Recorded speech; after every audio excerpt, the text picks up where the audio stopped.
think this helped get the excitement back in our program, and I think when Jamie and I started as coaches here, I think that was getting the ball rolling, and the success that we had is huge. To have 5 state placers for the first time since wrestling started at the school is a good place to start. So Edward Smith at 132 ended up 6th, and Marcus Phillips ended up 4th place at 138. Reed Johnson ended up 8th at 195. Timo Harder-Lupasoliai was 5th at 220, and then Marcus Robinson, who's a junior, was 5th at 285.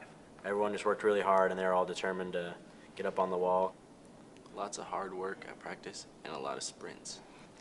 So I would say a big factor in their success has been the fact that they stuck it out for 4 years. What happens in a lot of programs is seniors get tired of wrestling and dieting and all that kind of stuff, and you know, the 4 out of the 5 that are seniors, they continue to wrestle and practice hard, and like they said, do a lot of laps in this room, and I think that paid off. And typically as seniors you have a little bit more success at state, and they just wrestle really well, and they actually set that up by wrestling well at the regional tournament, where 4 out of 5 were regional champions, and that helped set up a situation where they could be successful at state, and then they wrestled really tough. So pretty much just have to tell them that, like, we all need to have the same goal, which is basically to get on the board, and that's how they're going to jump on ship. They have to really want to go to state and be a good team. We wanted to prove everyone wrong that Rogers is capable of actually having success, and other sports did that, and we thought, why can't wrestling? So I feel like we worked hard enough just to prove everyone wrong. I'm not sure if we set the bar, but we definitely showed that anything's capable of happening, that anything's possible as long as you want it and you just keep your mind to it.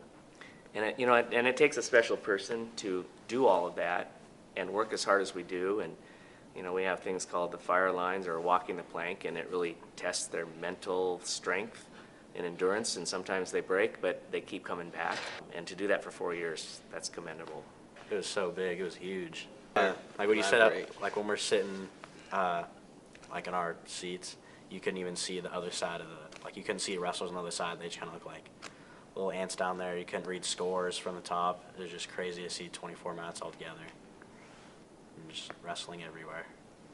And looking at every match has good wrestling on it. There's no really bad wrestlers like you would see at another tournament. The first few rounds, it's just like pins everywhere, and you look around, it's pretty crazy how good everyone is. It's a dream of mine to always be at state, but being there for 3 years, I kind of got used to having how many people were there and how many people were watching. The nerves were not as bad as they were for the following year. I was kind of excited to see Timo and Reed's faces as we walked in, just seeing how big it was.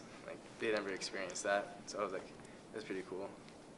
I think Jamie and I have really enjoyed working with this group of kids, and I mean, we've asked for a lot from them, and they've given back, and I've seen growth in their maturity, and taking school maybe a little more seriously, but just doing what they have to do, and it's I'm excited for the future. I'm excited for the young kids that really love wrestling, and I think it'll continue to happen. We'll continue to have state placers, and it won't be an issue of are we going to get somebody to state. It's how many we're going to get there in place. So.